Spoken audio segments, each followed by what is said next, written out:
So All right. I'll wait on his wires. No, wires are good. Kick them. Kick it? Kick them wires. Doesn't mean I'm cued. It's 45 minutes late, Jeff. Or like 50 minutes. Yeah. I don't know what's going on here. That was this guy or what? Oh, there's that power button. It was all there except for the power button. Ask him what his degree is in. Radio and television communications. Hello and welcome to Everyone Racers, a show designed for the world of low dollar racing and oddball car culture. It doesn't matter what kind of Lemma Champ or Lucky Track Dog League you run, SCC or NASA, we won't discriminate as long as you drive it hard and built it yourself. Join us each week for tech discussion, tips, tricks, news and notes in the world of amateur endurance racing, and whether it's on the spot, hella sweet, or we're lucky enough and Chrissy gives us just the tip, we're sure you will giggle a little and learn even less. Everyone report to the paddock. We are not Chris. Chrissy. This is Jeff. And I'm mental. And we are Everyone Racers. Thanks for coming back and listening to a pile-up episode of our podcast. It is episode 193 on January 9th of 2015, along the notorious I-94 in Michigan. 193 vehicles were involved in a crash during a hazardous wintry condition. We call that snowing around here. Miraculously, no. Michigan hazard winters are not quite snow. Look, when you design your state to look like a winter mitten, you know you're getting some snow. Miraculously, only one person was killed, but many were injured. It was national news because a semi-truck full of fireworks began exploding, and a second truck carrying 44,000 pounds, that's 44,000 pounds of acid, caused a shelter-in-place order for the surrounding 12 miles. Chrissy, would that become a dangerous condition in your book, in your business? Yes, and I'm pretty sure I remember this because I'm trying to think of, I'm pretty sure we usually keep track. It's 2015. It was only like 6 years ago. So you were No, in it was the still, safety. yeah, it was. Yeah. All right. Well, if you're not safe. driving, especially in a snowy, bad weather, winter snow out, grab the brand new revised E1R bingo card and play along. Speaking of playing along, Mental, what you working on? So you'll notice I am yet again clean shaven for what I believe is the third time for the last time. So as of today, it is my final day on active duty. Again, never say never, but I did have to shave, put on a uniform one more time. Tomorrow morning, I go get my retired ID card, but I've already started my new job. Just got back in from Thunderhill. I had great plans for Memorial Day weekend. And after being in a gajillion degree temperatures in Thunderhill, we'll talk about that in a minute. Instead, I spent all day Monday sitting on the couch, literally just drinking water, trying to rehydrate. It was so hot. Who the hell puts a racetrack in the middle of the desert? I don't know. Well, no, and Willows is into the desert. Willows is like, it gets into the hill country, but it's also been like over 100 degrees here every day for a week. But it's not the worst part, but that's what I've been working on. Jeff. Sure. Who do you want to go to? So the Z work has begun working in earnest. 2 weekends ago, it was like 95, 97 degrees here. And I was like in Jersey and I was like, man, I'm going to work next weekend. It's supposed to cool down a little, and cool down a little. It did. It was 50 degrees and raining and wind here in New Jersey. And it was absolutely disgusting. And as you all know, people who have listened to the podcast more than once, I will say it once again, I wrench in the driveway.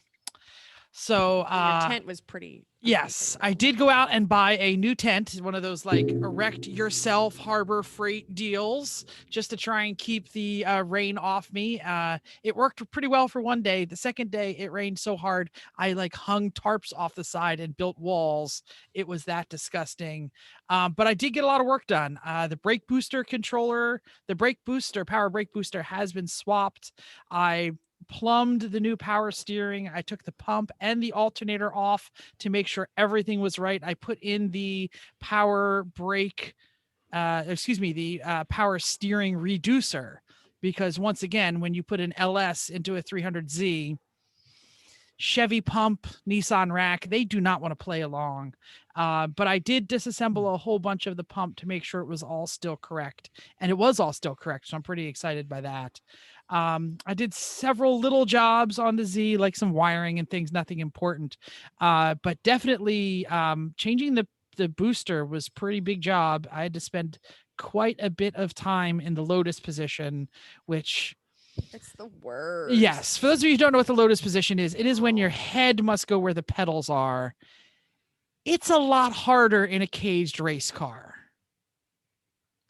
And the cage isn't even the worst part. It's always the seat right there at that one uncomfortable part of your back. And then you spend the whole day the next day, like as you go to take a deep breath, it always pinches just a little. So it's, I had one of those days when I got out and I couldn't walk.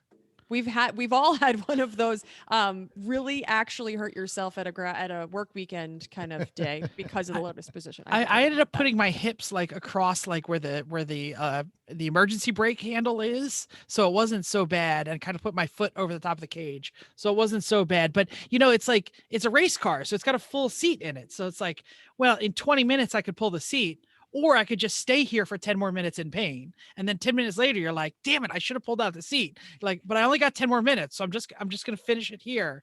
And it was terrible. 3 hours later. 3 hours. Yeah. No, it wasn't that bad. It actually wasn't that bad. The pedal cluster that we put in there is pretty accessible, and I'm pretty used to where everything is. I also got the replacement for the windshield on the Mazda 3. So we are an inspection sticker away from selling my daily driver. Yay, that's great. Very exciting. And I totally forgot a story last week, so I'm going to say something now, but it actually happened before we recorded last week.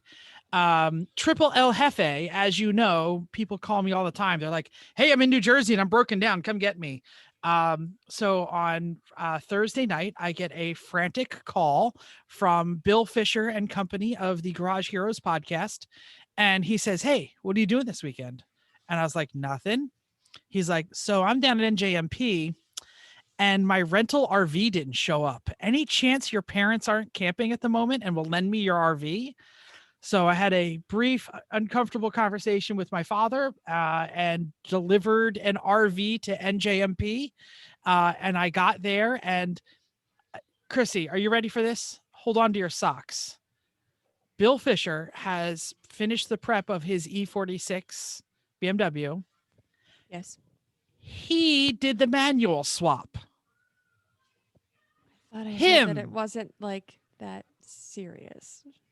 I don't know. We have some BMW experts in the room. BMW experts. We do. How hard is it to manual swap an SMG E46? Like 1 to 10.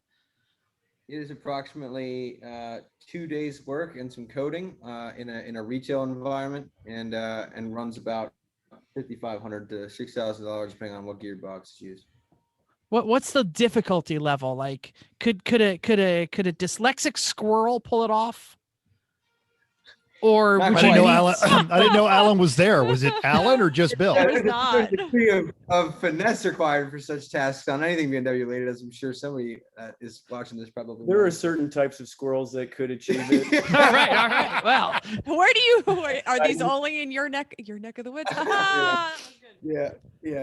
Special New Jersey flavor. By the way, I am from Pennsylvania. I just wanted to throw that out there. that's true. Yeah, that's true. Well, these dyslexic squirrels are from Pennsylvania also. So anyway, so they did have a race shop who did some of the prep for the suspension, and he called the guy over from the race shop, and I don't remember who he was, or else I gave him a shout out. And Bill was like, it's clunking in the rear. It's clunking in the rear. And the guy gets under and he checks all the suspension pieces, and he looks and he looks and he looks and he looks. He's like, there's nothing wrong with that suspension, man. And Jim reaches in, because Jim, my brother, was there, and he says, hey, Bill. And he pokes at the trunk, and he's like, maybe it's this shit that's loose in here. And I look in, and the previous owner had a system, and there was like, I don't know, 30 pounds worth of stereo equipment that was really shoddily installed in the back. So I did what I love to do when Bill's around, is I give him orders like he's like a sultan. I go like, Bill, get me a 10 millimeter. And he like runs to his trailer and he gets a 10 millimeter. So I actually got to do some wrenching while I was there. I pulled out, like I said, 20 pounds, 25 pounds of stereo equipment. I love how you think for a second that when you go to help the Fishers, who are wonderful people, that there's a possibility you won't be wrenching. There really was nothing to wrench on. He could have totally pulled this apart, but you know, if I'm there, I'm gonna wrench. So Well, that's because you like to, I not do. because they needed it. It's true. It's true. Yeah. He was Yes. gonna put the screw back in. Oh, sorry, Josh. Go ahead. No, Tyler. That's Tyler. Tyler, Josh sorry. is the other one. Try doing it 24/7, 365. It loses its luster. That's for sure. It's true. See, the problem is he was going to put the screw back in and tighten the equipment, and I said that is unacceptable. This is a track car; it's got to get pulled. So, sorry, that was a long story, Chrissy. What you working on? That's okay. I'll go fast. We've been doing a ton of boat work. We are working hard to get it done.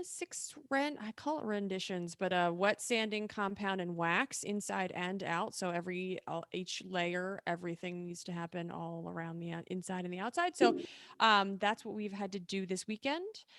I finished the inside, and then Chris worked on reinstalling our floor. It's like a nice teak with a backing. It's just like a boat floor. And we put that in last night, so we had to pull the boat into the garage to be able to work on it in the dark. That's always fun. And he was reinstalling the rub rail. Yes. I'll say, because Josh was asking earlier, and for listeners who might just be their first time, this is the what year Boston Whaler? 83 Boston Whaler that Chris has basically had since he was 14. It's been around forever. It spent its life in salt. The trailer actually physically reduced to complete dust. They didn't even have to junk it. It just became dust, and the boat was on the ground. They had to buy a new trailer. But not exaggerating, Chris and Chrissy arrived to their wedding in this boat where they walked up the pier. So this you boat might be the only person that thinks has it's a so history. cool, but whatever. Yes, it does. It was have a cool. history. I was there. I saw it. Gorgeous. It was cool. That was great. It helped that it was a great day and really nice people. But anyway, so he's working on it now. We need to get the center console together so we can put the power to the motor, so we can actually put it up so we could drive, because it did not go up, and trying to get it in the driveway definitely high centered. So I had to really try to pick it up and move it. I've been scrambling to pack lines, other boat stuff, food, music, and miscellany, all of the stuff that needs to happen. And I took the kit to the vet this afternoon as well. That's what I've been up to. Okay, moving on. Hopefully you've noticed a couple of new voices. Our guest for the show is Josh Jenny, racer, instructor, and new homeowner, but BMW enthusiast, carbon fiber creator extraordinaire. And with him, Tyler Pappas, feature guest on the and BMW expert on the YouTube. You can test to his shop. Make sure you're looking, because it's pretty awesome. What you working on, guys?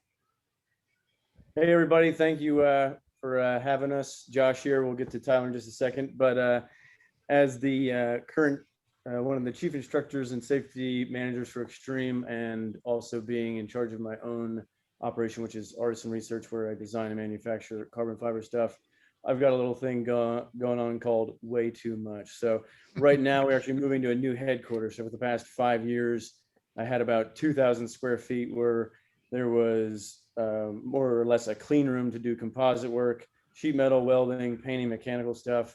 I'm going to stuff that into a 3-car garage now, and hopefully my basement, before hopefully building a second building, trying to get the garages refinished, redesigning the driveway all of a sudden.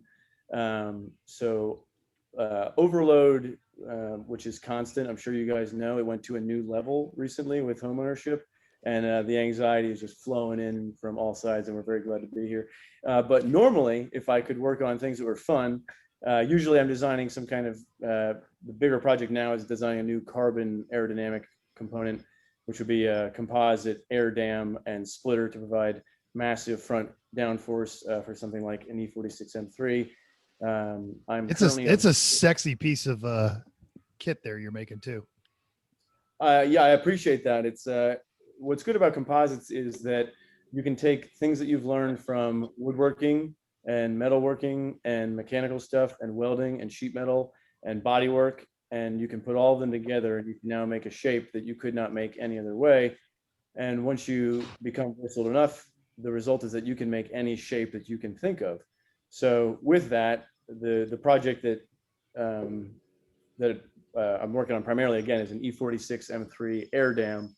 So, you take an existing front bumper, you graft in an entirely new shape that interacts with a flat surface, a splitter, to create that aerodynamic effect, and then essentially adapts to an E46 M3.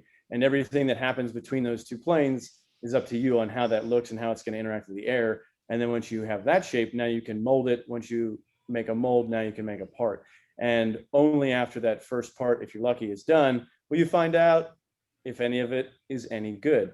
And you could spend. Are you telling me you're not computer modeling with like wind tunnels and? Well, not even so much in terms of its the efficacy of it aerodynamically, which in due time will be proven down at the A2 wind tunnel in North Carolina, which is actually where Tyler's car was tuned for it run up the Pikes Peak hill climb. And actually, the gains he had there were almost enough to get him up that mountain quicker than I did in my Nissan Sentra rental car earlier.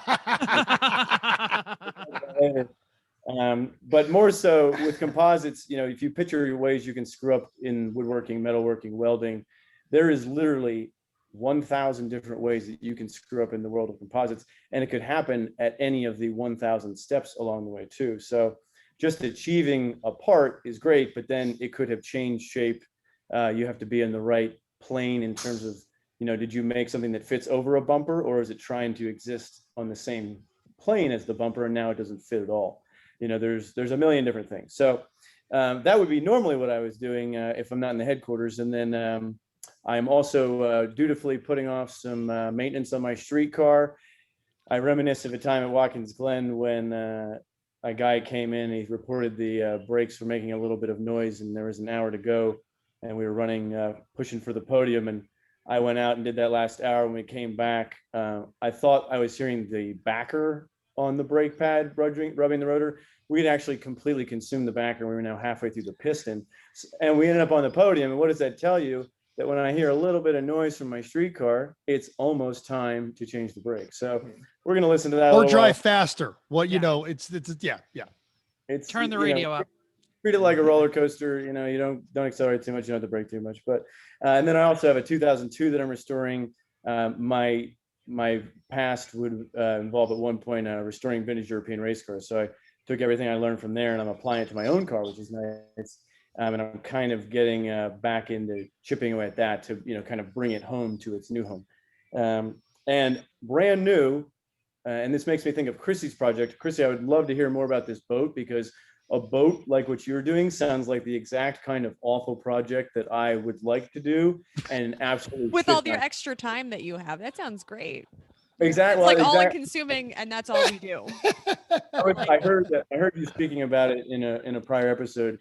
And it just confirmed. So, at the appropriate time, I would just like to hear a little bit of why you love it to get my hopes up, and then just crush it with the reality as to why. Love sitting on it, hate working on it. They can do that with one picture if she has it on her phone of the two of them last time they were sanding it, or so. Oh, just covered in the dust. I've seen him like that many times walking up to his shop in Pennsylvania. So, a bag of flour and he's like, "Hey, what's going on?" I'm like, "Have you seen yourself yet today?" Yeah. And by the way, you're not coming in my shop at all. Not like that. Get a hose. Yeah. Yeah. Well, what's great about what I do and why I enjoy it is that you are creating something new. And as I said, if you put enough work into it, you can create any shape, anything that you want. So. And we're going to beat the shit out of that later as a topic. He's trying to interrupt you. No, down to the questions. That's important on there. And before we transition over to news and notes, we all empathize with the homeowner thing, because I have spent the last few months putting a new roof on my house. Chrissy, to both her left and her right, have long-term projects that they just recently completed. A brand new kitchen that took them a couple of years, and also a new fireplace. And directly over Jeff's head, entirely new flooring after chasing the squirrels out of your attic and then getting rid of the electrified rear door. Pretty much.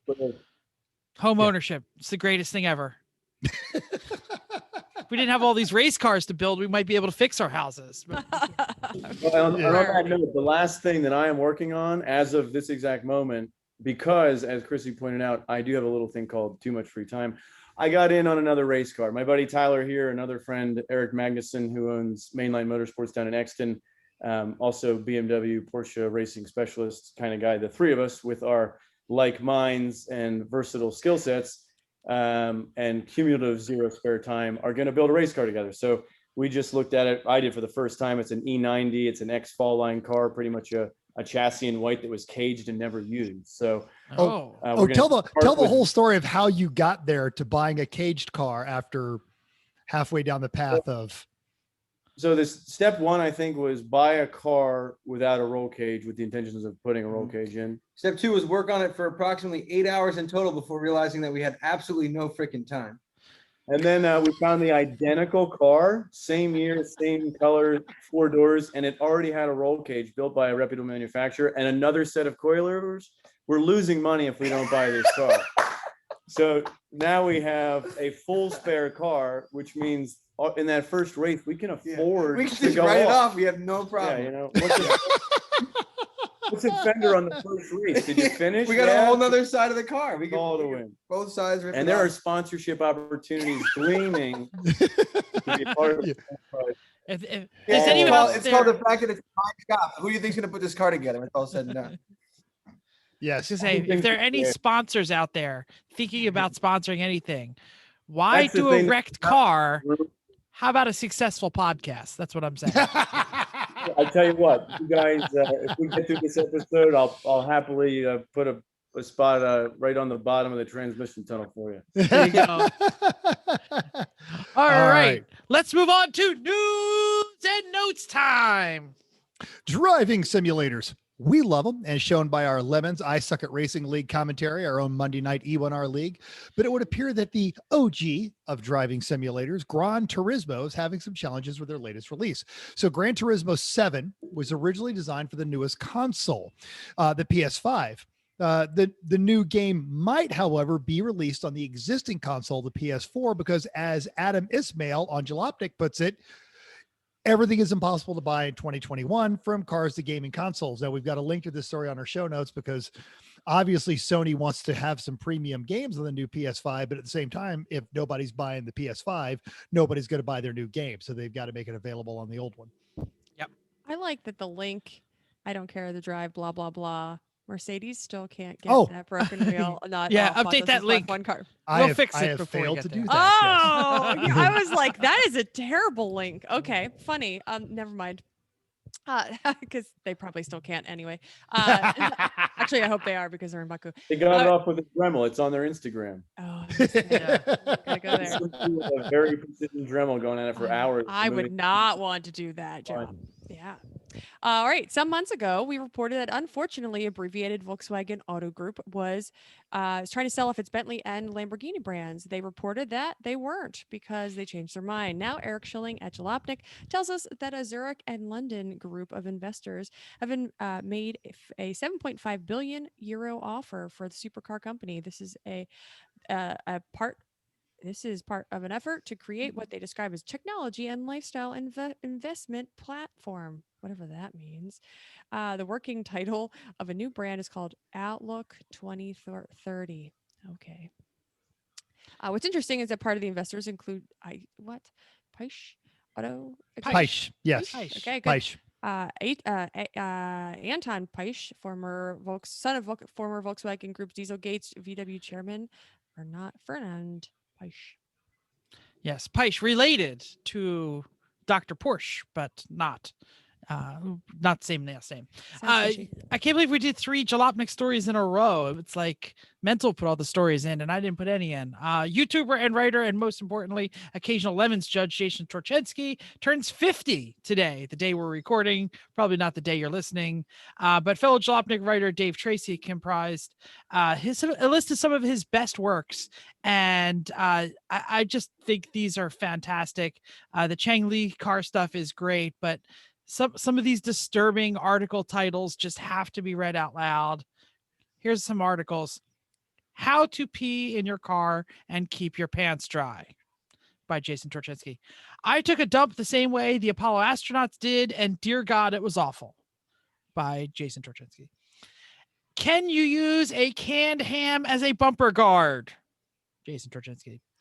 By the way, I checked that article out. I used Google the phrase, and I came up with this quote: Can-Am does not make a suitable bumper guard protection system, but other higher density and finer grained canned meats like Treat do. That's Treet do.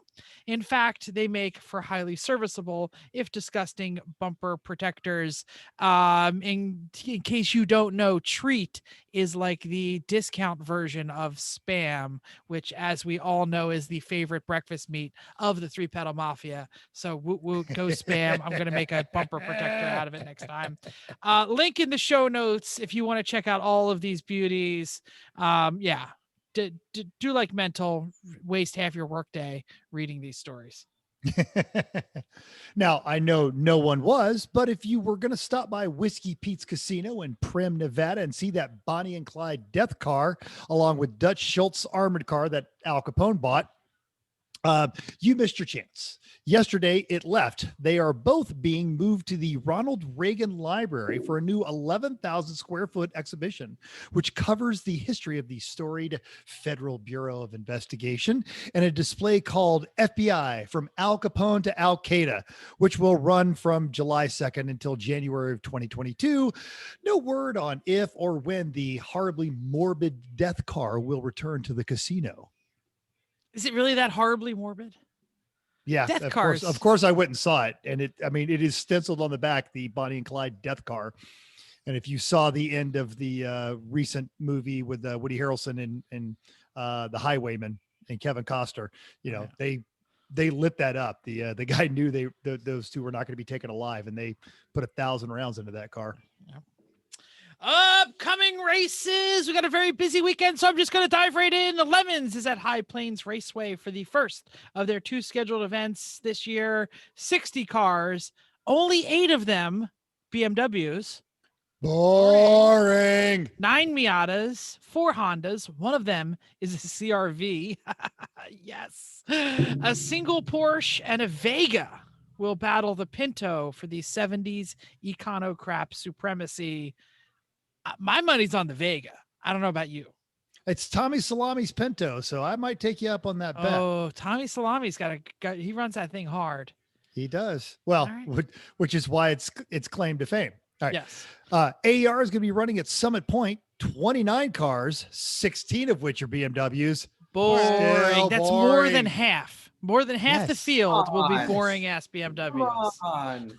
It's the easy button. It is endurance really- racing. Yeah. So All right.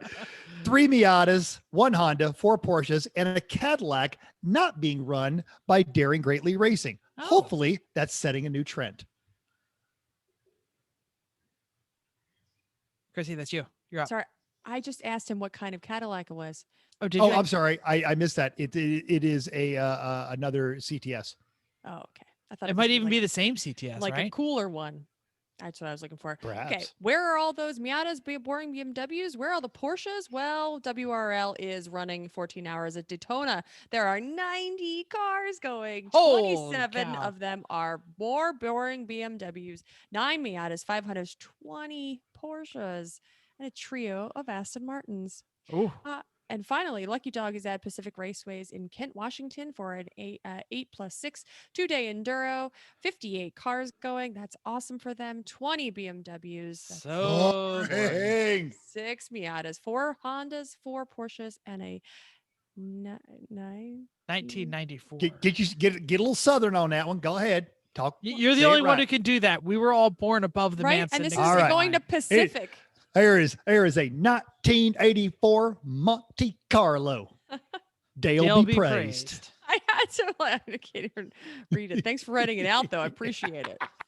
We'll see how they do. Oh boy, Yeah. there was races last weekend because it is race season. Thank God the Rona is going away. We could be in person racing. Oh my God, it's so exciting. Lemons, Oh, that's mental. Go ahead. I'm sorry. No, go for it. It's all Okay. you, Jeff. Lemons Yokohama Days at Thunder Hill was this weekend. 114 cars battled the heat, rapidly diminishing grip, and the scorn of the judges on the 5-mile circuit.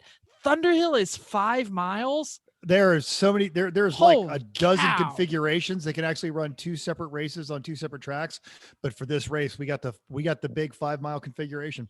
It's crazy. Dang. I'd open Race Monitor. I know we're not done with this yet. I'd open Race Monitor and I'd be like, oh, look, we're there. You know, our couple teams that we know are there, and they're in 11th. That's awesome. And then I would look, and the top 25 cars are on the same lap, because there's so many, So because much it's so room. long that everybody's in the same lap. All right. After literally battling all weekend until the checker flag flew, the E46 of UMAD Bro edged Hella Shitty for their first overall and Class A win by less than a minute. Oh, that's nice. You mad bro, good for you, because Hella Shitty's won a couple of times. So Yes, and you Mad Bro was they've been the bridesmaids a lot, and it's usually just 2 guys running that car, and with hot pit fueling, it was a definite handicap.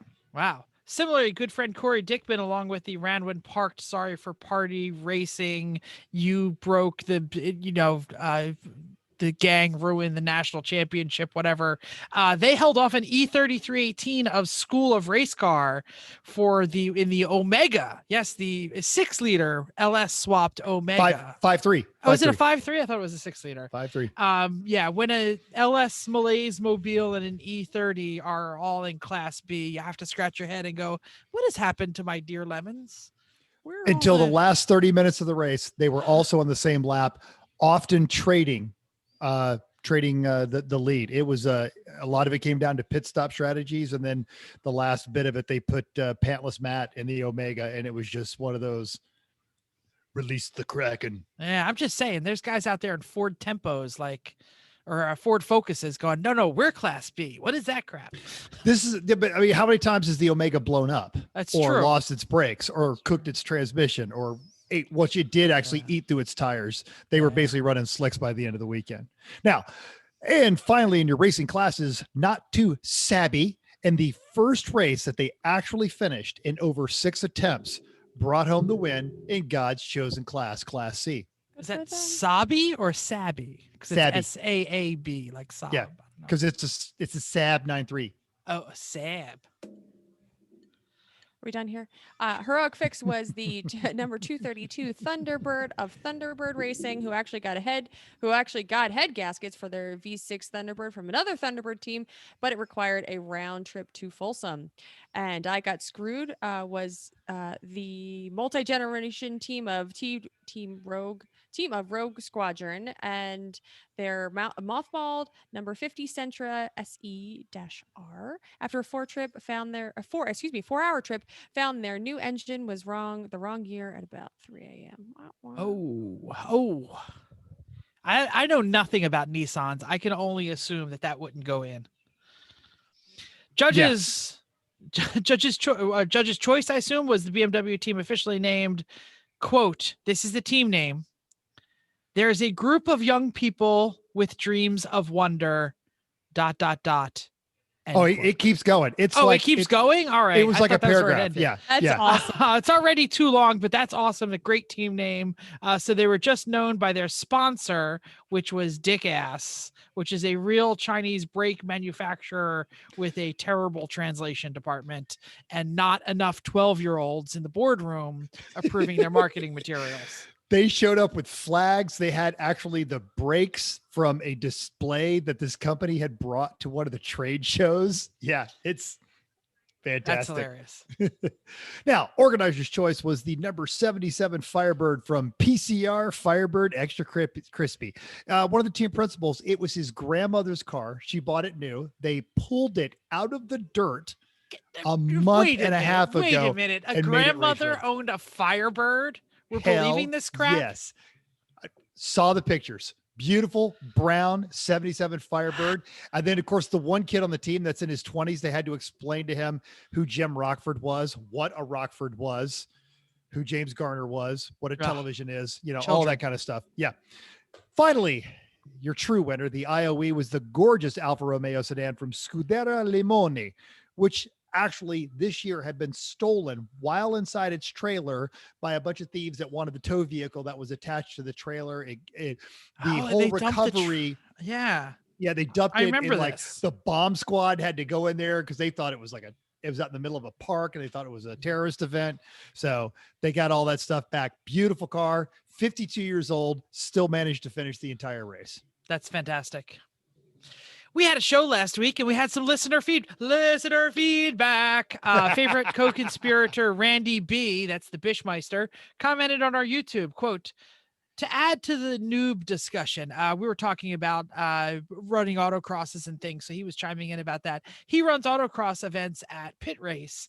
And anytime they see people online saying, quote, I don't have the right car, or I'm waiting to install whatever pointless mod, they just send them pictures of his Buick Roadmaster wagon three-wheeling on the course and say, get your ass out on the course. Of course, finding new blood is hard right now in autocross, though most of the current 16 to 21-year-olds just don't seem to be interested in cars, let alone performance cars or performance car events.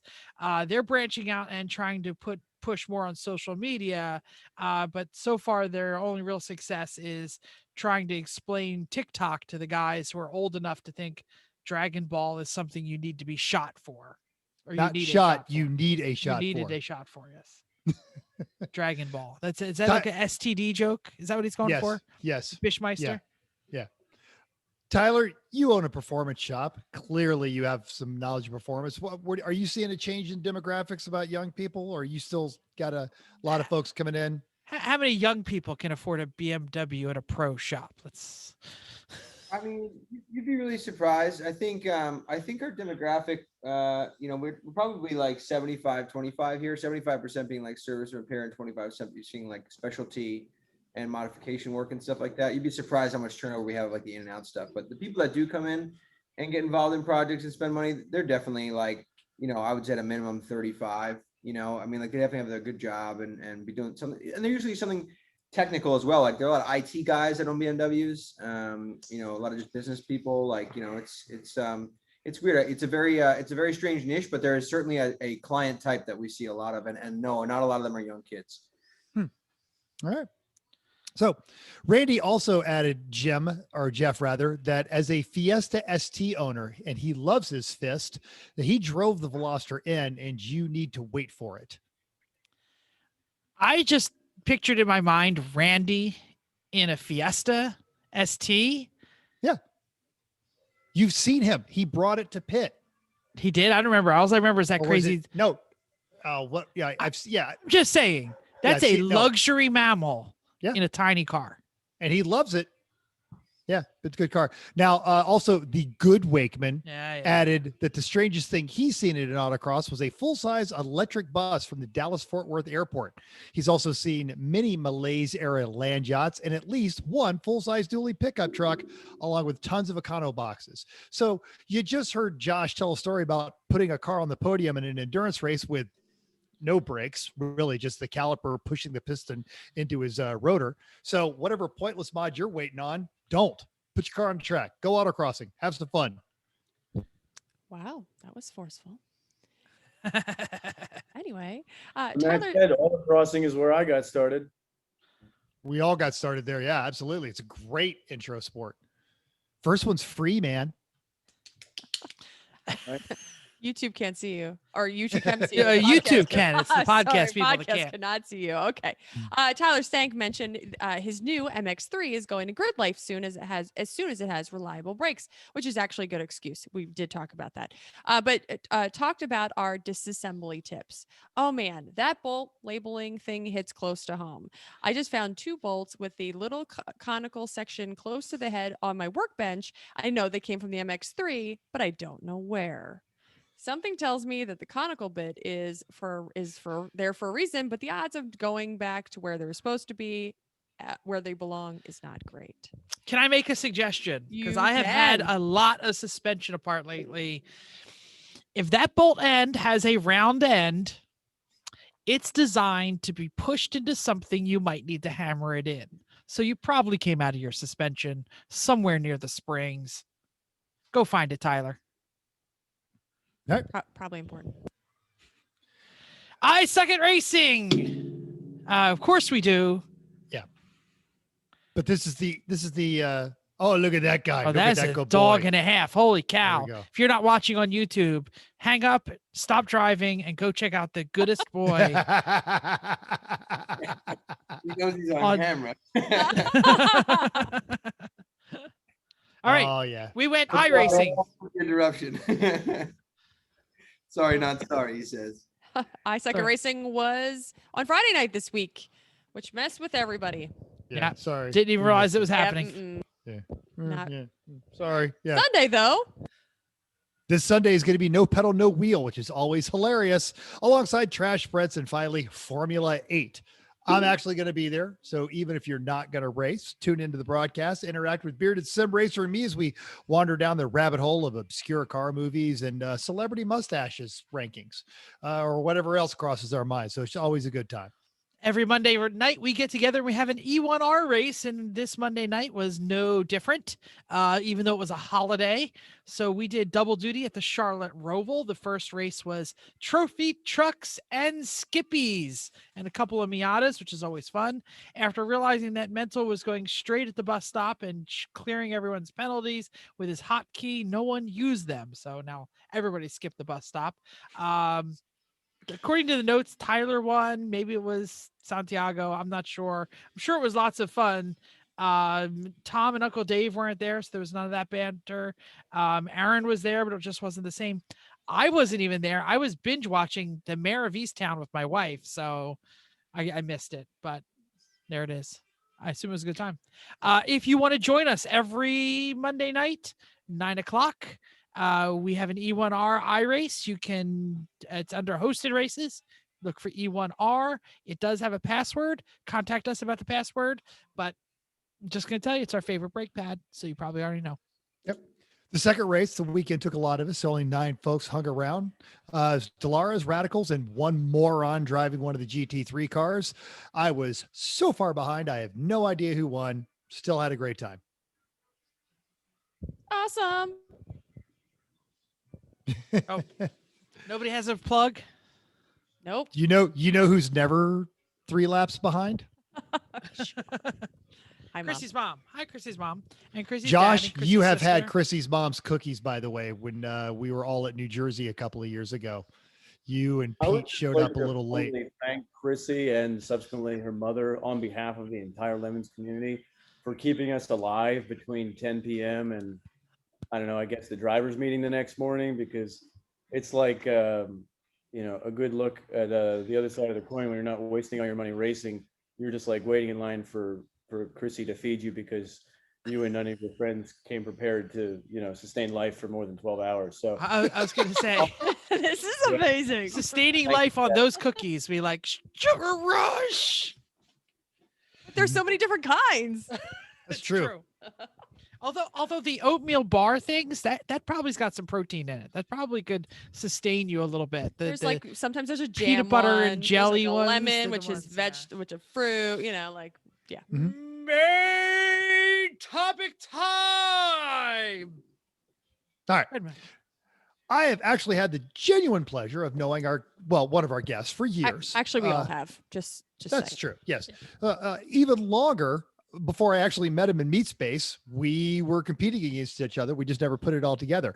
We're both instructors for Extreme, but now he is one of what they call the 4Js, the head of their safety program. He's also been refining the instructor recruitment and training program, which has yielded huge benefits, both in retention and safety. And he'll give his whole current status. But this is the idea behind this is the start of several series. So that's why we want to get Tyler back too, where we've met folks who are using their brains as opposed to just spending cubic dollars to make their cars faster. So Josh, I'm just going to shamelessly say, give us the elevator pitch for what you and Artisan Research do. So with Artisan Research, that was something that established probably about 10 years ago now. I had spent somewhere in 5 to 7 years into working at a vintage European race car shop where we worked on Bugattis and Ferraris and Maseratis, and that's where I gained the access to Bridgeports and lathes and the paint booth and sheet metal, and I just became the master of roughly 0 trades, but I was exposed to 17 of them. And as soon as I walked in there, I mean, I was near Ferraris that were red back when they only used red on Ferraris that raced. So to have the itch to go racing, be working on that all day, and then have the facilities to work at this place, Layden Restorations, by the way, who's still in business 50 years later, working on the nicest stuff ever. I got to the point where it was an interesting handicap to be working on things of the past, you know, race cars from the 30s, when I was trying to really advance, you know, into more modern and sophisticated materials. So I one day, well, along the journey somewhere, I started rally car racing, and the guy who I raced with, Luke Sorensen, he was into Saab 99s, of which you can buy 0 performance parts for. So he had to make everything, and he made his own composite hood, and I laid up a hood with him the one day, and I just saw how, you know, you could make a radius surface, you could have a flat surface, you could have a compound surface, and it was all the same surface. Well, I'll be damned. It's time to get to work. So I started with the simplest part that I could make, which was a block off panel that you would put in your Momo steering wheel after you use a quick release device. Once you have that quick release device, the hardware is now interfering with the stock horn buttons, so you're stuck looking at the hardware. And I was doing all of this nice work on an E46 M3 race car that I was building, and I had a lot of material and time, so I just machined a little mold that was a pocket, and I laid up carbon fiber and just made this little piece that filled that steering wheel. And I think it probably took about, you know, a handful of them to make one worthwhile, but as it turns out, I was not the only one with a Momo steering wheel. And one of my friends wanted one, and another one wanted another one. And now I think I've sold about 500 of those things in just about every state and 6 or 7 different countries. So in the world of, like, you want to sell ketchup packets, this was the part. You know, everybody has a steering wheel, and everybody, whether it's Momo, OMP, Driven, whomever it is, they all use that, I believe, 6x75 millimeter. I'm pretty sure that's right. And I don't know why I remember it, because I haven't had to think of it in a couple of years. But anyway, but nonetheless, I mean, there was a struggle, and it still exists, because if I locked myself in, you know, my shop, I could probably make 10 or 20,000 of those things, and I could make a whole bunch of money. The problem is, it is the simplest and most superficial thing that you could ever make, which was more or less a veneer. It's a block off plate. It offers you nothing. And even though it's made of lightweight materials, it's still adding weight to your car for absolutely no reason other than you being vain. So, you know, it really was more on the you could say safety. Yeah, You could, but you could I think the Hello actually zero safety. the Drifto Hella Flush kids, though, man, they want that carbon fiber steering. Well, I mean specifically that steering wheel plate. So yeah. that's where it all began. And then it was like, all right, well, let's make dash panels, and let's make air ducts for brake vents. And then I spent a few hundred hours learning the hard way, as you do whenever you try anything, but especially composites, defining a shape to make a carbon fiber insert for an E46, so that when you get rid of the carpet and the insulation and the air ducts, instead of having a 2-inch transition between your left and right feet, I created a shape that was beautiful and flat and had an integral dead pedal, created a mold from that. Amazingly, it worked. And I think I've made 40 of those floors. So, you know, not quite like Mazda, but, you know, I think most weekends, out of the 600 or so parts that I've made in the last 10 years, somebody somewhere on this planet is driving a race car around with something that I've made. And I've had the pure joy and suffering of making every single one of those parts. So, and then that was kind of coinciding with when I had run my apparent 7-year course of doing the same job for, you know, one stint. And I started my next job for exactly 7 years and 0 days, which was I worked at a helicopter company. And ultimately what I would do there was be involved with composite rotor blades. So the rotor blade on a helicopter 50 years ago, like on what Marine One is, the presidential helicopter, that was actually the helicopter we specialized at Carson Helicopters in Percy. They take that aircraft that was certified in 1961, and they've adapted every single upgrade that has come since then. And that is why the leader of the free world still flies around in a helicopter that is 60 years old right about now. So of those 35 upgrades that Frank Carson and his team have done over the last 50 years, just down the road from me in Pennsylvania, We ultimately did team up with NASA, and we created an asymmetric airfoil that was more efficient. The more efficiently you go through the air, the less resistance, the less power needed. You can lift, in this case, 1,500 pounds more just by changing the shape of the airfoil. You can go further, you can go faster, et cetera. So this all took place in maybe 5 or 6 years. So on one end of the spectrum, I admittedly was making the most useless piece that you could ever make. It existed only to look good, and it was entirely superfluous.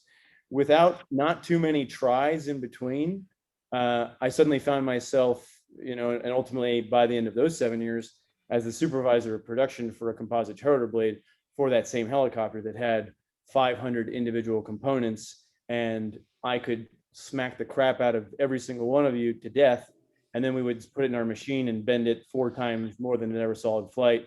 It would pass, and then you could put 10,000 hours on it. So that's the draw to composites. You can make any shape, and if you're going to be flying presidents around, they might as well be able to carry an extra 1,000 pounds around. But it comes with a lot of complexity, a lot of accountability, and the great opportunity to take something equivalent to a boat anchor and place it in a dumpster at the expense of thousands of dollars and hundreds of hours. That was fantastic, by the way. I'm sure building helicopter stuff and protecting the leader of the free world is really important in your book. But I just got to say, kudos for making dead pedals. Dead pedals are the greatest thing ever. And when we didn't have one in our race car, it was the worst ever. And Chrissy will join me in this. A race car without a dead pedal might as well not be a race car. It's a sadness. Well, I know we're on the tail end of it, but it's like, presidents are temporary, but Wu-Tang and dead pedals are forever. Absolutely. Without a doubt. Wow. Yeah. I want to see that on the back of your T-shirt for Writing your that right race down. team. I'm writing that down right now. I'm stealing that. Wu-Tang. I got to tell you, I was pretty impressed with, first of all, the availability of Artisan Research formed to function, because the dichotomy we all live with is the, what am I paying here for, it to look good or actually be good? And I was super pumped to get formed to function, but shit, a lot more people heard of Wu-Tang, right? It's because they're forever. That might be the title of the episode when you say it out now. I probably will, actually. All right. So on your Insta story, we see a lot of detailed work in your stuff. What piece of advice would you give to anybody who wants to try and is just too impatient to even consider this stuff? Well, I think especially, through composites, as I've said, it encapsulates a dozen different skill sets, and it's what keeps things interesting. After being involved with cars, for example, for 15 years and doing a number of things with them, there's times when I'm like, okay, I'm ready to get in my car and just join the group of people who go in their car and do other things. To keep it interesting, I've entered this black hole of composites where my work will never be done. I will never make something that is, outside of the realm of possibility. There's always something to learn, et cetera. So, the advantage that we have today is that you're probably not going to invent anything new, most days of the week. I'm rooting for you. I'm rooting for me too. But 100 years ago, I like to think, me and Mental would have been walking around, Tyler too. We were picked up, just click off a few patents a day. Like, so many available. Like Edison. Yeah. Now I literally have a friend, shout out to my buddy Ray from Doylestown, Pennsylvania. He is a lawyer who specializes in intellectual property. And he spent so much time so thoroughly melting my brain just how to trademark the words form to function, where I went full Homer Simpson backing up into the bush. And I was like, man, I can do so many things, but one of them is nothing to do with whatever that is. So, there's a lot to be said about people who can specialize in that instead. So, well, I'm going to jump in here and I'm going to ask something that's not on the sheet. So excuse me if I surprise you with this question, but you talked at the beginning about you know, the part for the steering wheel and how it left you unfulfilled. So, but you also started in the race shop with the Ferraris and the Bugattis and everything. Like, let's talk about form versus function, because you've been surrounded by all of these beautiful things, but you seem to gravitate towards the functional, the helicopter and the race car part and the things like that. So, you know, does the beauty of the part matter? Like, do you look at it that way, or is it like all mechanical when you design something? Well, I think, you know, it's definitely a fine combination of the two, and depending on what you're making, it could be, you know, shifting in either direction. And kind of to, you know, to combine both answers into one here, what I would recommend to anyone doing anything is, you're not inventing anything, right? You don't need to contact my buddy Ray. Look it up on the internet. You know, you can figure out anything. So, you know, if you want to get into composites, watch somebody else and listen to how they spent $400 and failed the first time, and, you know, go from there. Don't just dive in on just about anything yourself these days. So, you know, the balance of form and function, I mean, ideally, if I'm going to be completely satisfied, it's got to have both, because, you know, again, for example, this air dam, and an air dam, again, is something to physically create a dam for air between two planes, the vertical face of a front bumper and the horizontal face that is parallel to the road surface. So if you're doing it right, you've got some gigantic splitter, where if you go a few inches off, will completely rip off the underside of your car. And that is a flat, large plane, and it is going to split the air. It's going to make that air decide, am I going above this car, or am I going below? I better figure it out real quick. And if it goes down below, it's going to be entering a low pressure zone, which ultimately contributes to that car getting sucked down and compressing that front suspension, so that you can get yourself at a higher speed before you get yourself into trouble. Or it's going to go over top, and it's going to get sandwiched in between, in that interior corner of the vertical face and the horizontal face. So, you know, the function there is simply filling in every single grain of matter that creates an air dam, right? And you're going to grab that. But the form of it is literally just taking a step back and trying out a different radius, trying out a different transition, and seeing what actually looks good. Because, you know, granted, some things that work well do not look beautiful, but if you have the opportunity to go 2 for 2, you know, the good thing about composites is you're gonna have a lot of time on your hands, so you might as well make it look good. And the way that it works, if you wanted to make, you know, a part, for example, an existing part, I'm going to take a hood. The first thing I'm going to do to that hood is, you know, modify it. If I'm going to put a hood scoop on it, or vents or louvers or whatever, I'm going to do that, and I'm going to make it perfect. Because when I mold that part and then make that mold perfect, I can make perfect parts.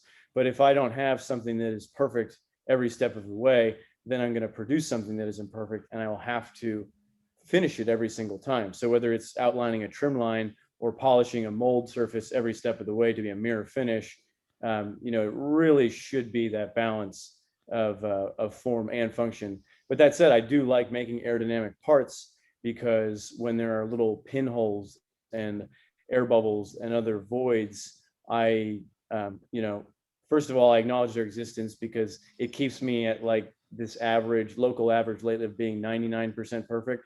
But you know, for complex parts, I mean, even helicopter blades, like, you know, we use body filler. We use very expensive body filler on helicopter blades, and then they get painted.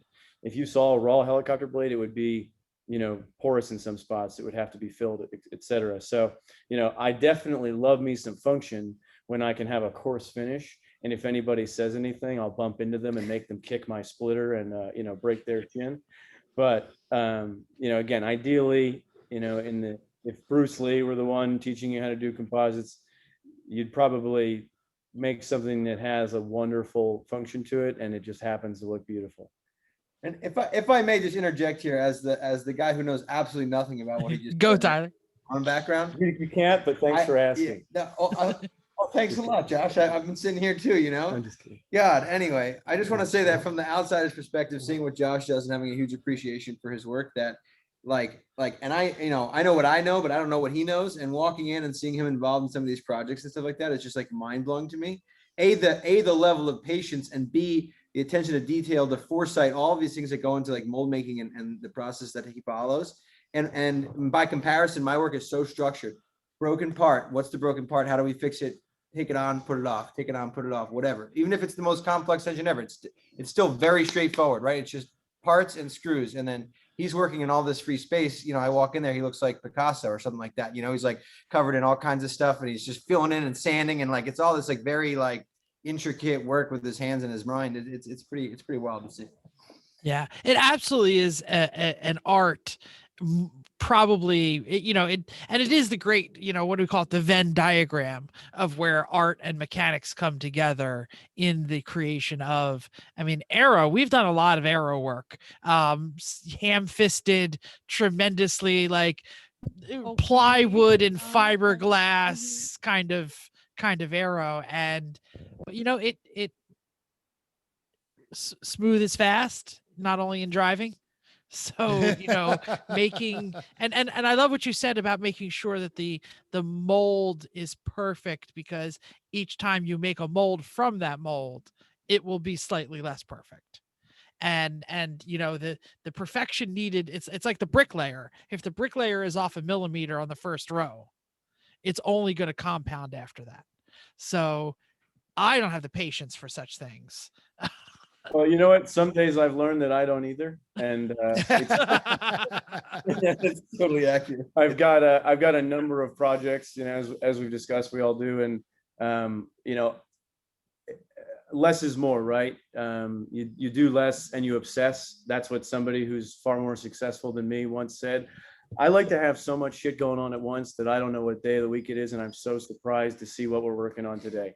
Whether, especially now buying a home and refinishing a garage, redesigning the curve of a driveway, making new furniture for my home, doing landscaping. It's like, I've never done a lot of this before, but I've done enough things that are similar. And there's a bunch of question marks in between, including how I'm going to pay for it.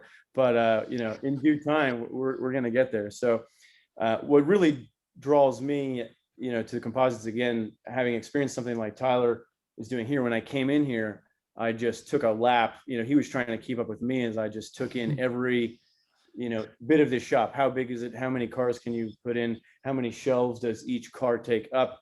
And on that note, imagine how many shelves a helicopter takes up. There was buildings as big as this garage just for one helicopter to take it apart. But, obviously here it's like, you're going to have X amount of cars come in and you're going to make this much.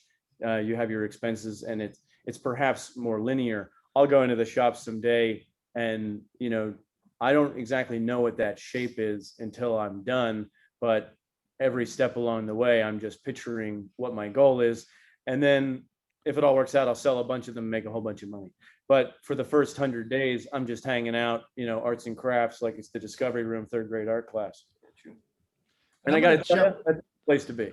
I'm going to jump in front of Jeff because that Oh. actually bleeds really well into this question. So, you're talking about these experiences and how building a perfect mold, and really that's almost a life lesson, because even if you just have a process to not create something physical, but to create a piece of data or to create a product that someone else uses. And if your process, your mold isn't perfect, you're just making more work for yourself, because now you got to make that correction 100 times. And you should always make the correction in the mold or in the creation process. And I love that. And that's how your brain works. And I want to give you a little chance to brag there.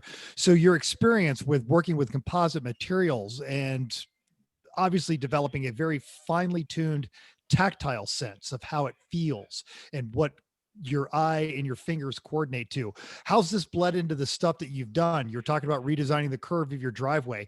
And specifically, I want to talk about that giant piece of live wood that you were turning into the desk.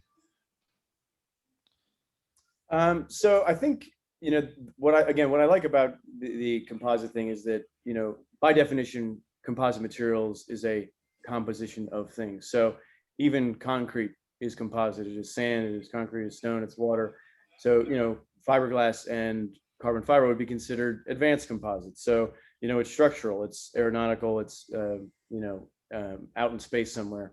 But it is, again, using different manufacturing methods to make something and using different materials, whether it is, unidirectional carbon fiber that is super stiff only in one direction, but would fold like your fingers if you squeeze your hand in the other direction, or is it woven? Is it fiberglass? Is there a foam core? Does it have a Nomex honeycomb core? What is the purpose of this panel? All these different ways to make it, all these different materials. So something like my desk, what you're speaking about, growing up in Bucks County, Pennsylvania, I feel very lucky. And as Christian will tell you, with traveling with Extreme, we do see most major cities, and a lot of them look the same after a few blocks in. New Orleans is special. I like Nashville. Ain't nothing wrong with Miami, especially in the winter. Love the Pacific Northwest, etc. But after a while, a lot of places really look the same. So yeah, you get the shopping center with an Applebee's, a Chili's, the the outlet mall. Yeah, I know exactly what you're talking about.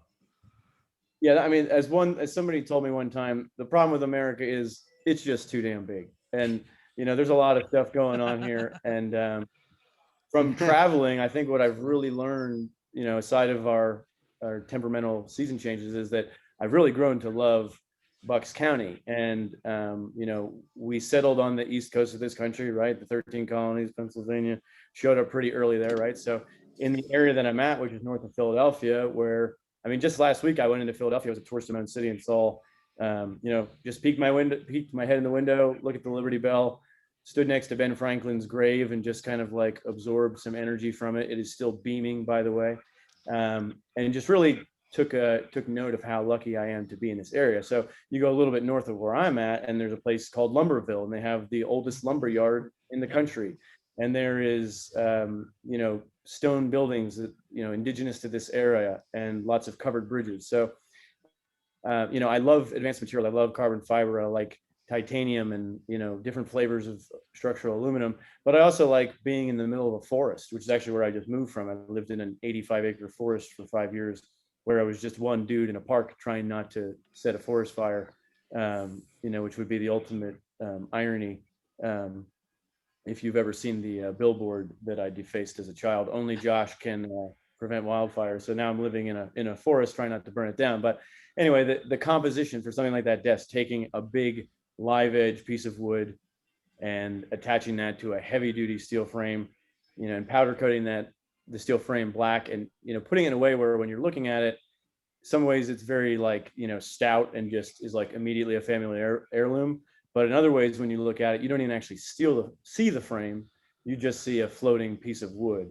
So, there's metal, which is measuring and cutting and grinding and welding. And you guessed it, grinding down some of my welds, not because they're not high quality, but because I don't want you to be able to figure out how I put this thing together.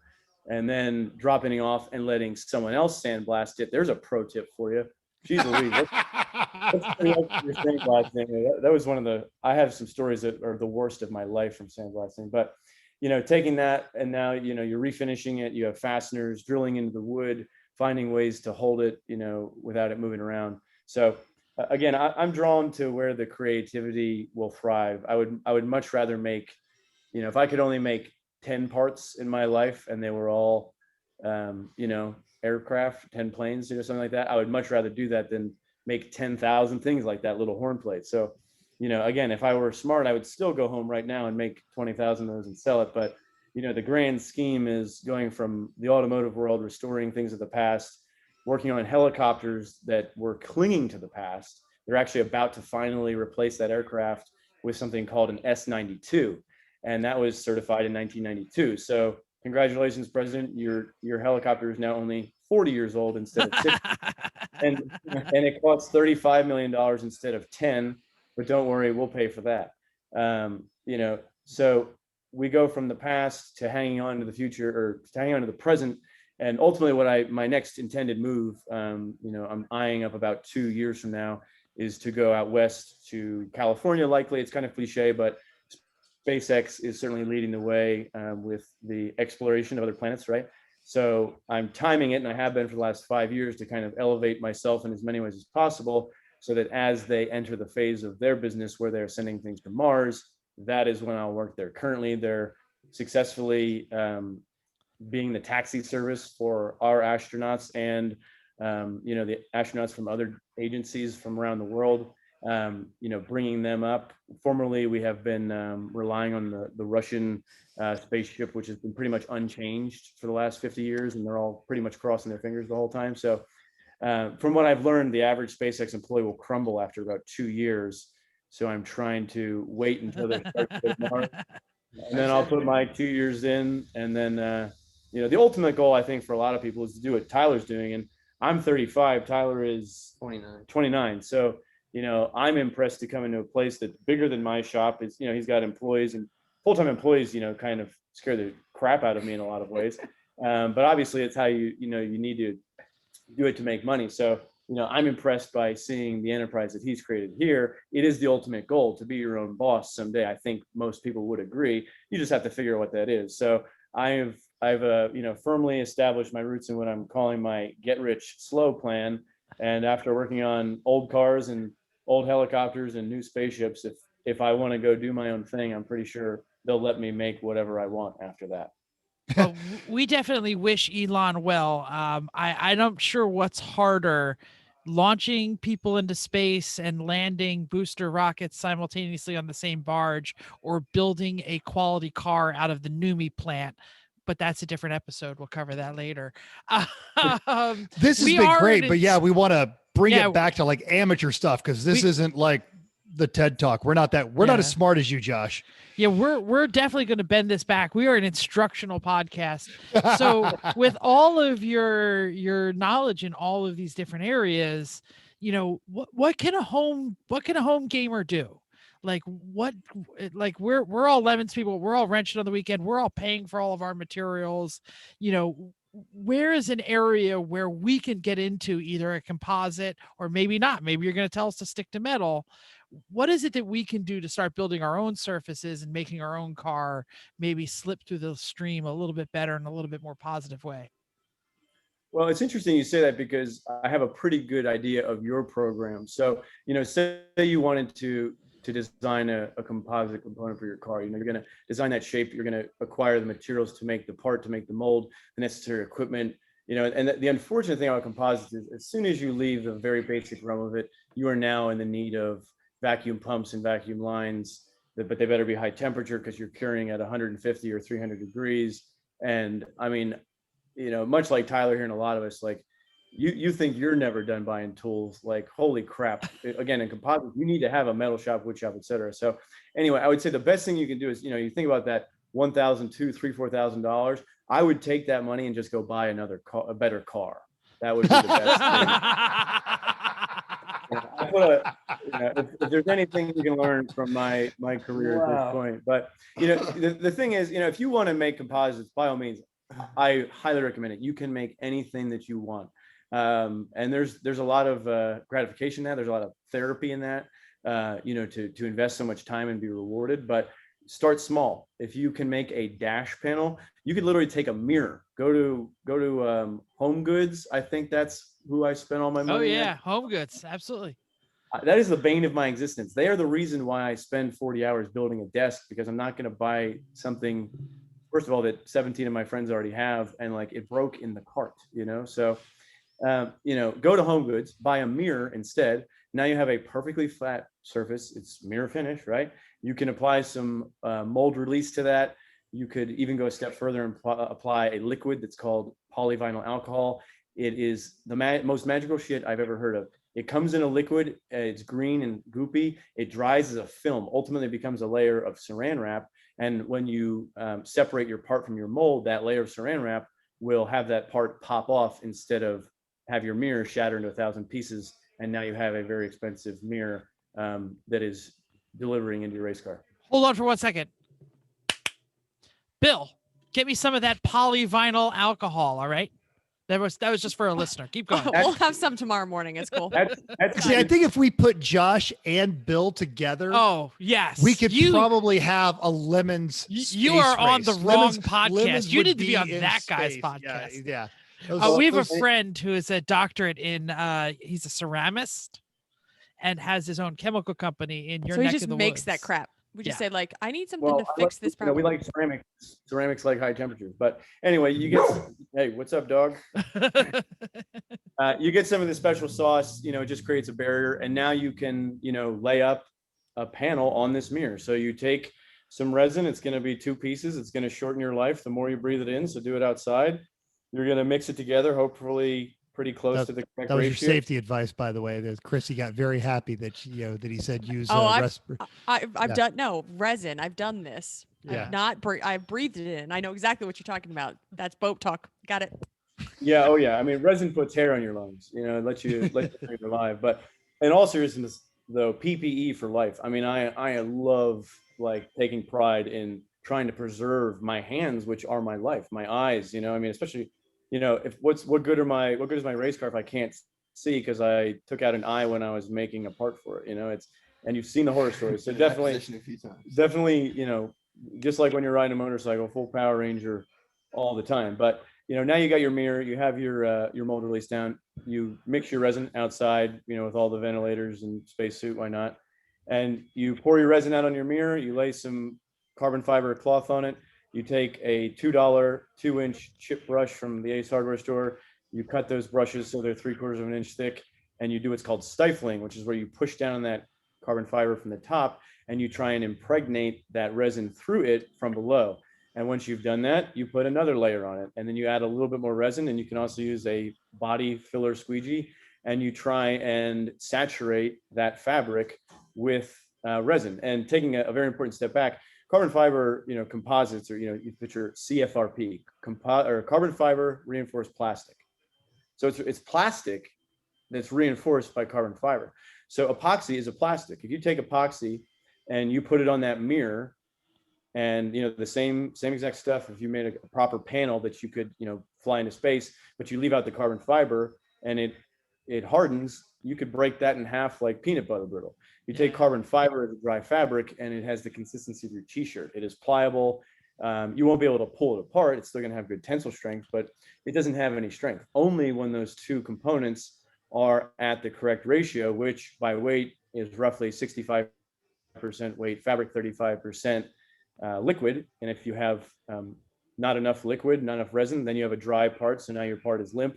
If you have a resin rich part, now it's heavy for no reason, and you have unsupported resin, which makes it brittle, and it's a headache. But that said, again, you want to make something, go get a mirror, get it, you know, spend $100, and, you know, trimming carbon fiber, drilling holes, it's a world of pain. I have, you know, thousands of dollars of equipment on, you know, special blades to cut carbon fiber, sanding blocks that's all diamond grit. If you have the right stuff, you're not quite sanding, you know, balsa wood like you're, you know, going flying with your buddies, but it's not exactly like sanding tile either. So, but yeah, start small, start with something flat. You know, the more compound you get, the more intricate it gets, the bigger it gets, you're dramatically increases your chances to think of new swear words.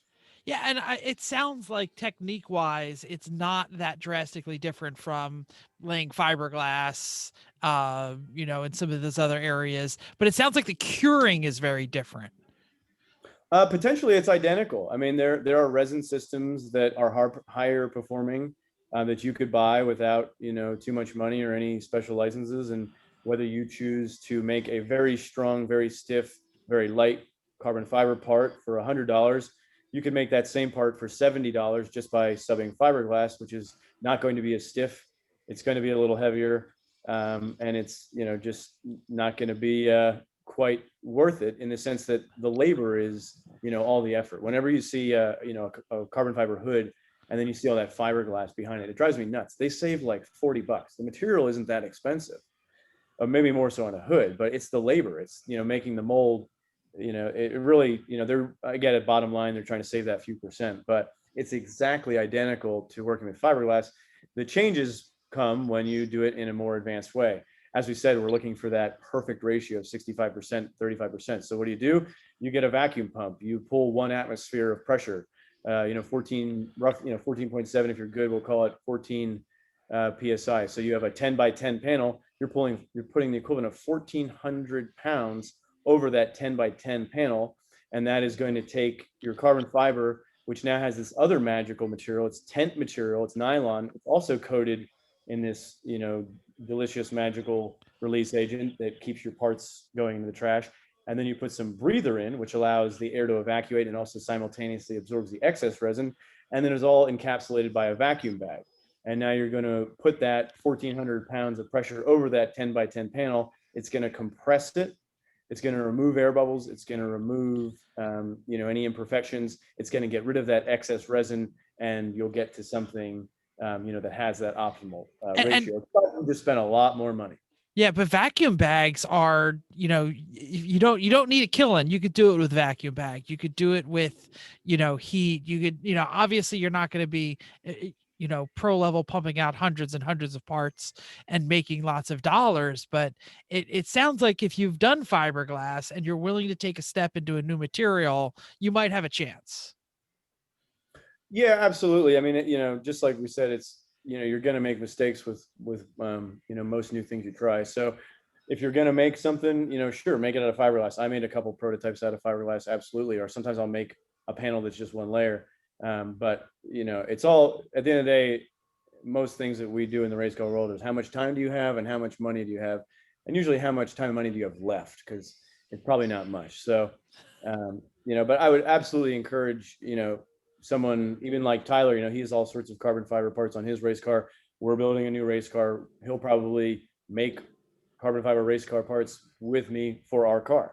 And he'll have an advantage because I own all the equipment. But, someone who's into mechanical stuff, if you're into woodworking, if you're into pottery, if you're into painting, I mean, it all comes in so well together. So I would definitely recommend to give it a whirl, but definitely watch a few people make mistakes on YouTube. Or at least, call me. I've got some incredible stories of things not going quite well. All right. Yeah. This is a fascinating episode. And honestly, I think we could probably sit here for 3 hours, but people only listen to us either on the way to a race or the way to work. We need to have you back on because I would love to talk about the oven and all the other stuff that you've done. But I do want to take a slight detour, and I apologize, but I warned you this was coming.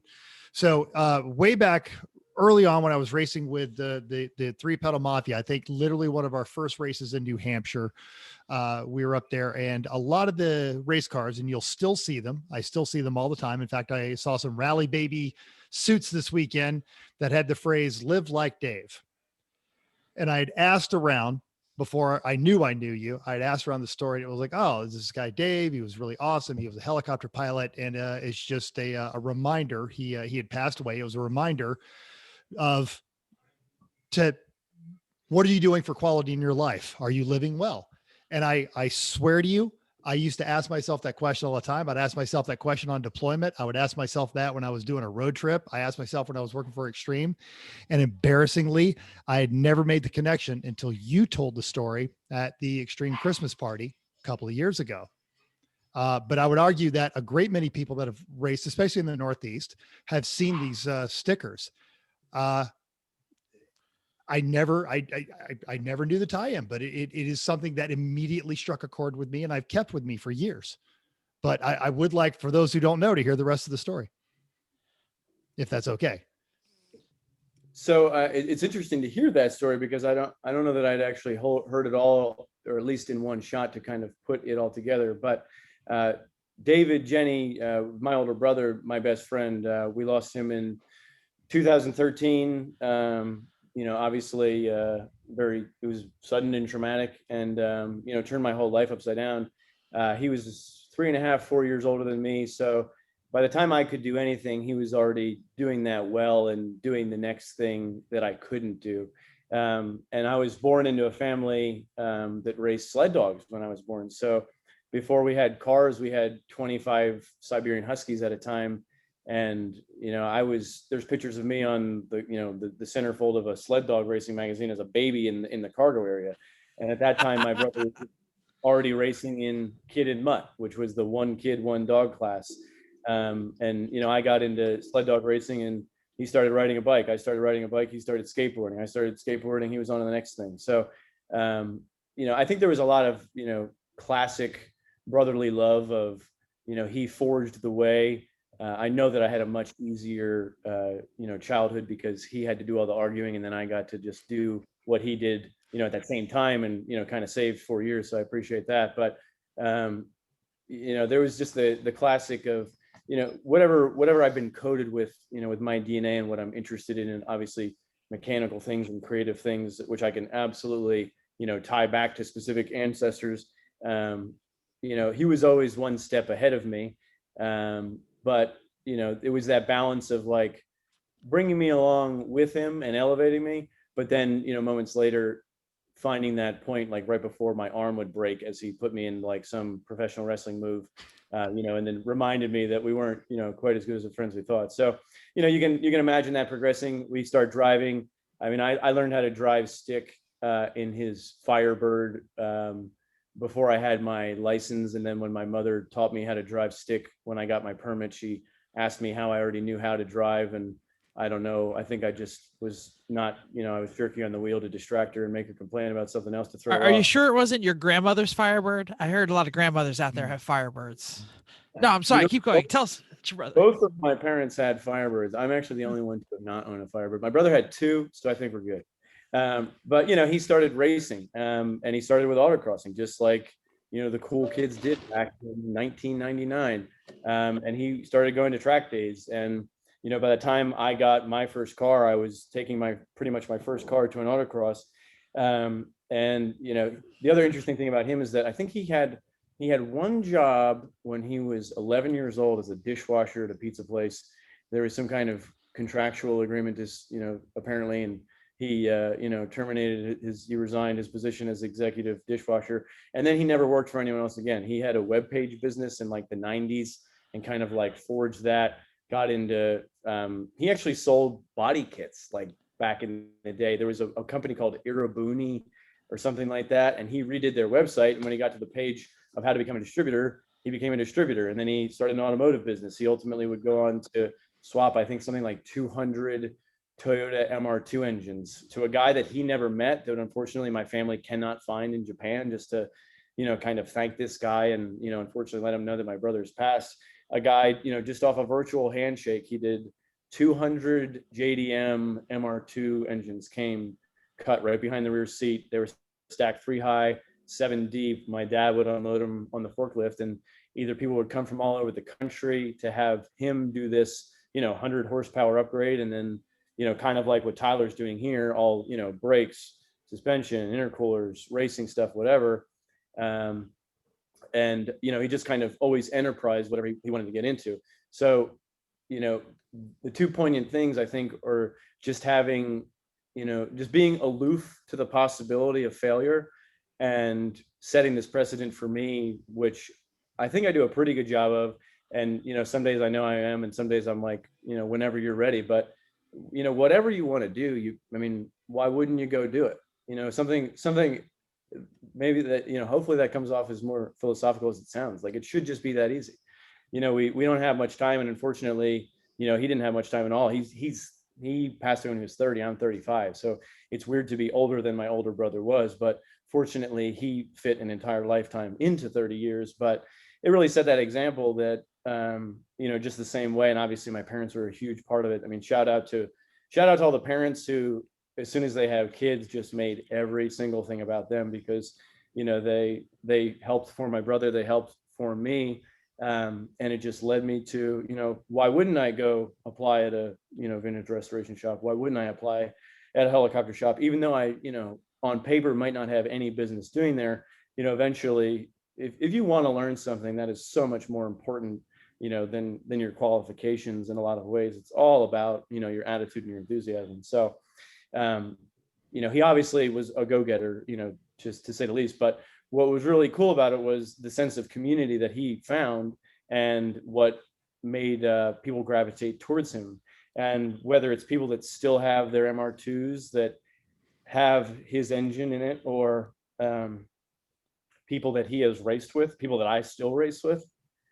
Some of those people, I've known for 15 or 20 years, and I'll be at the driver's meeting and, lock eyes with somebody that raced with my brother back before I could drive. So, stuff like that's pretty cool. But I think the best part about racing for me, and I'm sure it's what drew my brother in, is that if you can picture your first time going to racetrack and your first time, getting buckled in and putting in your radio and putting on your helmet and your Hans device and the window nets and doing the radio checks and feeling your heart pound and going down pit lane and thinking, if you're anything like me, as those cars go roaring by, you're seconds away from finally going on a racetrack, what you want to do your whole life.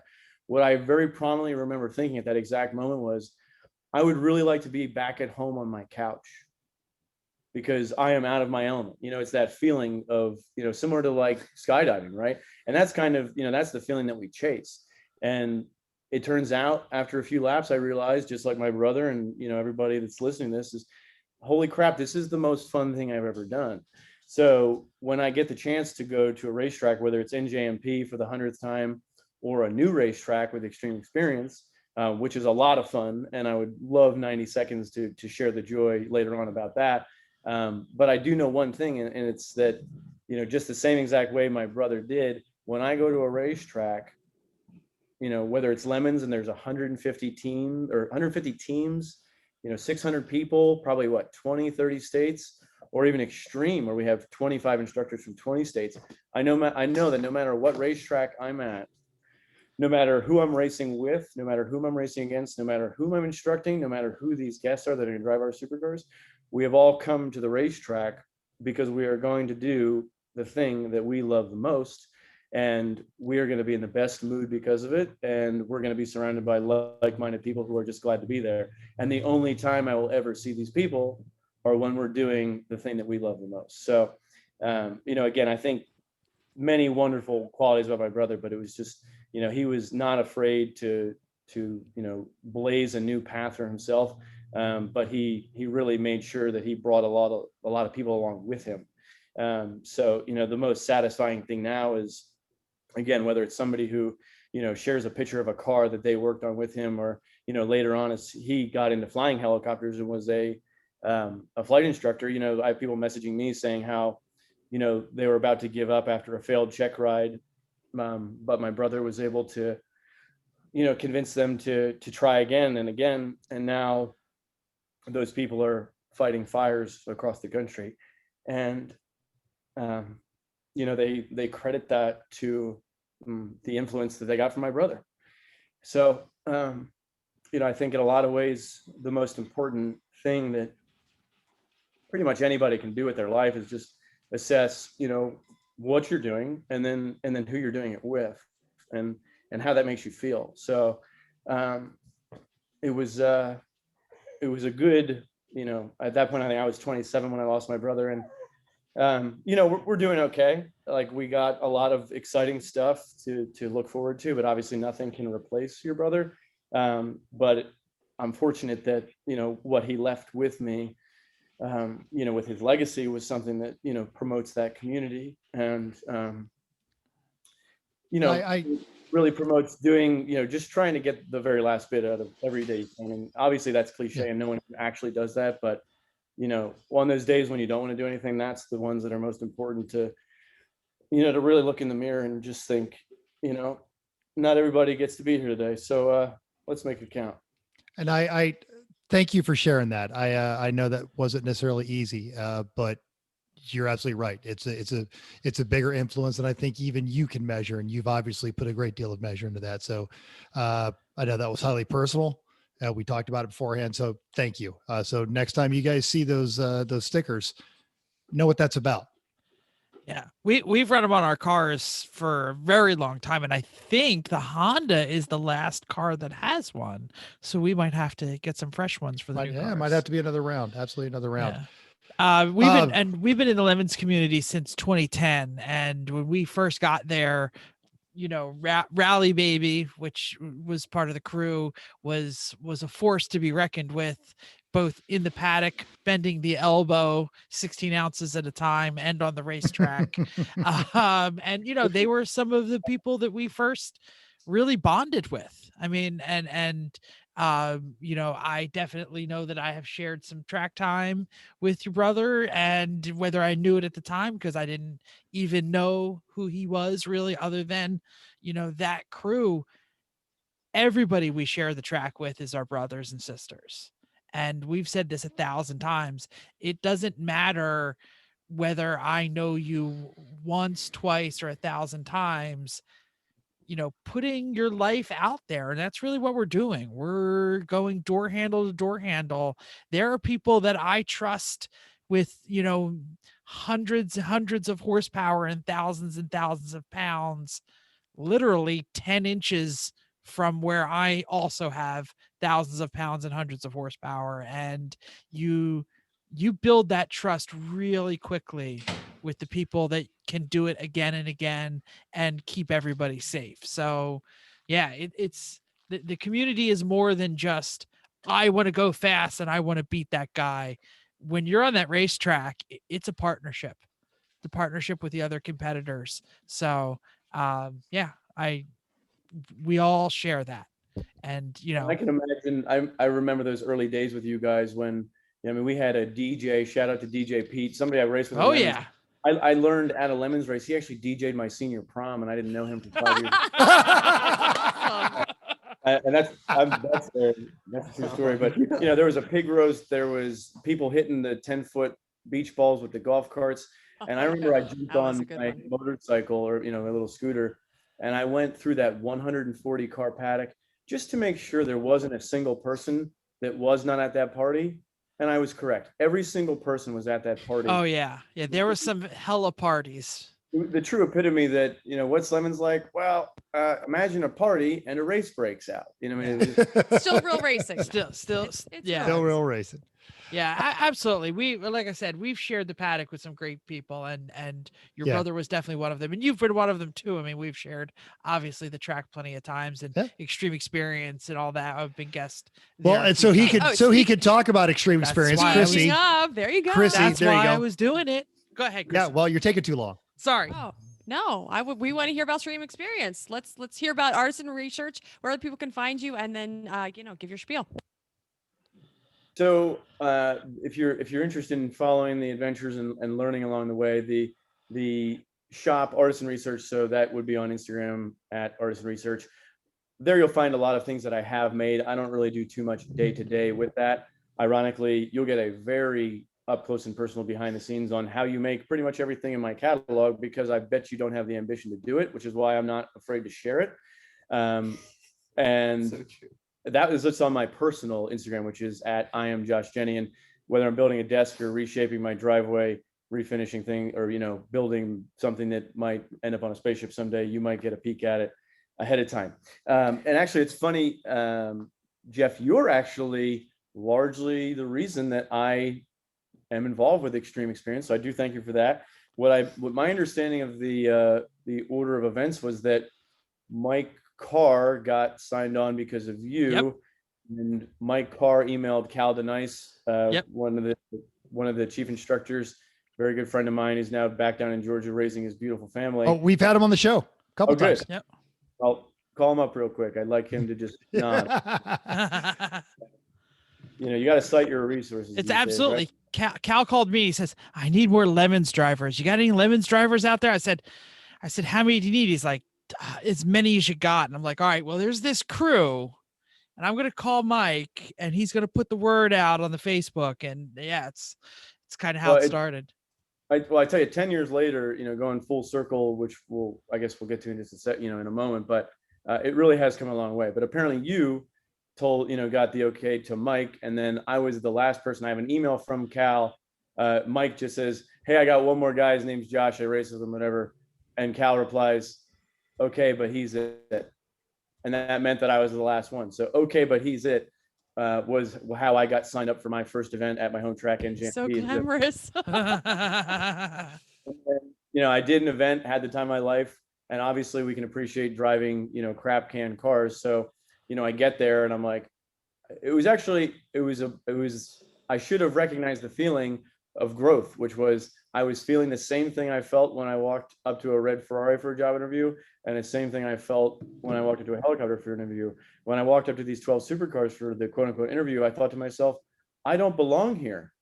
And, now I find myself in a Lamborghini essentially on this interview. First session of warm-ups for 5 laps, you drive. One, so that you can show that you're a competent driver, because if you're not, you're probably not going to be able to instruct someone who also isn't. And two, so that that seasoned instructor can demonstrate that instruction to you. Then you switch. So now they are driving and you are instructing them. And most of my background was racing. You know, a lot of it was racing. So I think that the two pieces of feedback that I got were when I went up onto the smooth FIA curbs at NJMP very thoughtfully. My instructor, Tom Hazen, shout out, he's the man, Purple Hazen. He actually is not related to Jimi Hendrix at all. But he was my mentor. T-Honey, as the ladies like to call him. Yeah, that's right. He was my mentor. And when I went over those curbing, he said, and we're going to stay 3 feet away from those curbs. And I thought to myself, way to go, dipshit. Why were you driving on the curbs in someone else's Lamborghini anyways? And that's how you use the curbs. That's how you nicely say to stay off the curbs. The other thing was, Josh, your hand is kind of in my way and your instructions aren't that good. So I was like, all right, move my hand out of the way and make my hand gestures more useful. So, you know, that was 2017, my first event. I think I paid my own dime for the first 7 events, you know, went to a half dozen new racetracks. And then 2018, on top of overseeing the production of a rotor blade, I just went full time most of my weekends, you know, 30 weekends a year. I just did the extreme gig. I think from racing, I've been to 8 racetracks because of extreme, or, you know, including them all. I think I'm up to 47 racetracks in North America. So, you know, to get paid to go to different racetracks, obviously a dream come true to have a career in the motorsports era. But, you know, through climbing the ranks of, you know, becoming proficient in instructing safely above all else, because every year the amount of laps that we do, we actually just this past year broke the amount of laps that we do in distance, in miles, is the same distance that it would take to get from the Earth to the moon. It was about 260,000 miles that we did over 53,000 driving experiences on an average 1.5 mile circuit, averaging 3 laps. So obviously that only happens if safety is the forefront of our program. There's a number of safety features we install, including lengthy brake zones, et cetera, and a ton of training. I mean, when I first got started, you know, the program had come a long way, but it was pretty much like, you know, 5 minutes, we'll check up on you a little bit. Now, if you were to sign up to instruct with Extreme, which you absolutely should, if you have 5 years of racing or HPD experience, if you are very safety minded, and if you have excellent customer service skills, we would love to have you come out to one of our local tracks and start out as a new instructor, and, you know, get to drive and instruct in you know, Ferrari 488s, Lamborghini Huracans, McLaren 570s, Porsche GT3 RS, yes please, GT500, Nissan GTR, etc. So it just, you know, from going from that instructor to a lead instructor, which is where you become the one driving the pace cars, and then ultimately to teaching class and kind of running the event. Now all of a sudden, you know, in a step towards that greater goal, I was able to leave, you know, a very secure, very comfortable job at a helicopter company, and now I'm doing Extreme full time. So as the one of the safety managers and event chief instructors, you know, we're staffing 25 instructors at 45 events in 35 different states. So I think we have something close to 200 active instructors. You know, whatever you've done, whether it's rally car racing, autocrossing, time attack, HPD, sprint races, endurance racing, there is nothing quite like Extreme experience. So we put a lot of pride in our training program, you know, so that you can first, above all else, keep the guests safe, but then create an environment where the average person who maybe never saw a Lamborghini, never mind got to sit in one, they can now take this car onto a racetrack and, you know, go 150, 160 miles an hour. And I promise you, it is safe. As an instructor, someone who does it, it is safe. You know, is it a perfect system? No, but we take every step possible. And it really is a privilege, because, I mean, I've had 12-year-old kids get in my car and I take them for a drive in a Ferrari, and I see lap by lap that I am changing their life. I'm comparing it to similar moments I had at my life, but 10 years later, they're going to have a 10-year head start on me. And then similarly, you have a guy who's 85 and he tells you that he's been waiting his whole life to drive a Ferrari, and you get the privilege to instruct that person. So, you know, the cars are cool, but like we said, it's the community. So, I mean, I can tell you that as somebody who's in Pennsylvania, you know, I have whatever friends I have local, they're wonderful. A lot of my very good friends are scattered all across the country, you know, from Extreme. So, you know, the cars are wonderful, but it's the team environment, you know, where whether I'm in New Orleans or California or Texas or the Pacific Northwest, you know, I have time before and after to go explore these different cities. But then I'm also getting to drive, you know, the new GT500 and compare that to the Hellcats, and you know, and get paid. I mean, geez Louise, we spend so much money to drive crap cans around. Like, you want to get paid to, you know, instruct in supercars. If you have that experience, please email me, josh@xxspeed.com. Tyler's done it a couple times. Tyler is still if you guys, if you're listening to this later and you can't remember that, or you don't want to back up that episode, get a hold of us. We'll put you in touch with Josh. Yeah, but I mean, I'll wrap it up and let Tyler just speak to his experience, but I like to think that he's enjoyed it as well with his very broad resume of driving. Yeah, no, it is a lot of fun. It's definitely a unique experience, and even if you do have experience in other aspects of racing or the performance car world or whatever, it'll totally shake you upside down. So if you're really looking for a new or fresh perspective, if you've maybe been stuck in HPD instruction, or you're just going to local club events and instructing other people that have never been before, and you want to apply some serious structure to what you think that you already know and be proven wrong. And I've said this 1,000 times. You still get to be like, you know, 99 out of 100 people that are going to sit next to you all weekend. They're going to go to work with the best story ever. Yeah. Oh, and you're a part of that story. Absolutely. Yeah, it's oh, go ahead. It's just interesting in the sense that, you know, for example, right now they are hopefully unloaded in New Hampshire Motor Speedway. They have a 4-day event. I think there's something like 1,535 people are going to drive this weekend. I think I did the math, including Worms. We're going to go about 7,000 miles this weekend. So 1,500 people, whether or not, you know, they have their own Ferrari and they just don't want to get it dirty, or you'll be surprised to hear this is still in the better end of the spectrum. They live in New York City and never have turned before outside of a track light setting. You know, everybody in between, you know, has the opportunity to, you know, go through our classroom, learn the necessary fundamentals, and then have a safe and fun ride in a car. So you have 1,500 10-minute episodes of, you know, a few laps with a stranger in a supercar. And, you know, it never fails just to be, you know, countless bucket list stories. I've been waiting my whole life. I mean, you hear and see and witness these people, you know, realize a dream. And again, it's just a privilege to get to see that. So a lot of fun. And, you know, I think obviously Mental's done it. And Jeff, have you done it? Chris and Chrissy, have you guys ever done it? Chris has. I have not. We're trying to get Chrissy out there. And part of the problem is every time you're in our area, we're at a lemons race. So I've missed like the last, I don't think I've instructed for the last 2 years, because every time Cal calls me, I'm like, I'm at a race. I'm at a race. Josh is the new Cal, so you guys should swap information. There you go. To that end, Jeff, if you've got your speaker queued up. I do. I hate to be this.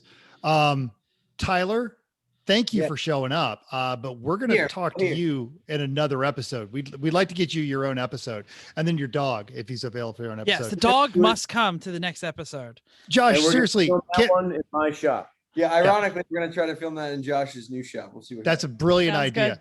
good. Josh, we've been buddies for years. You've been hammered. You've been kind of pinging me about doing this, and I didn't want to do it half-assed, and then I still just end up getting a hold of you a day before. Thank you for sharing everything. Thanks for sharing your knowledge, your experience, your social stuff. I genuinely look forward to the time when you and I are at the same track again.